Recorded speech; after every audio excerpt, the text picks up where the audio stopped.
Kalian gak ada waktu buat investasi?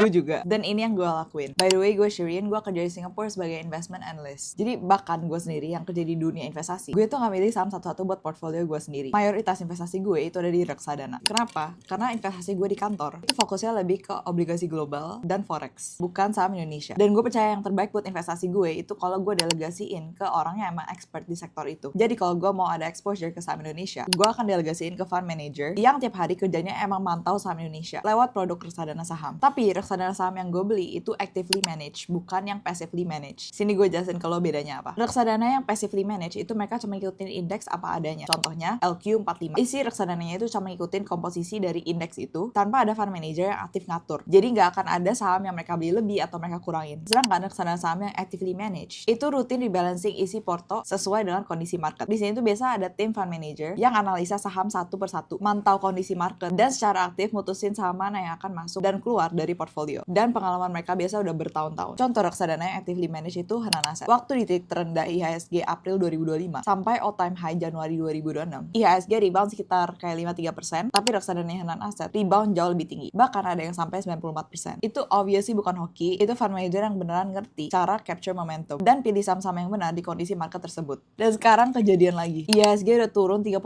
dari awal tahun, dan kalau lo percaya IHSG bakal rebound dalam jangka panjang, ini bisa jadi waktu yang tepat buat lo mulai nyicil exposure ke saham Indonesia lewat reksadana saham. Make sure untuk selalu cek track record fund-nya dan juga baca prospektusnya. Jadi buat kalian yang mau capture momentum rebound IHSG tapi terlalu sibuk di kantor kayak gue, mendingan lo delegasiin ke ahlinya.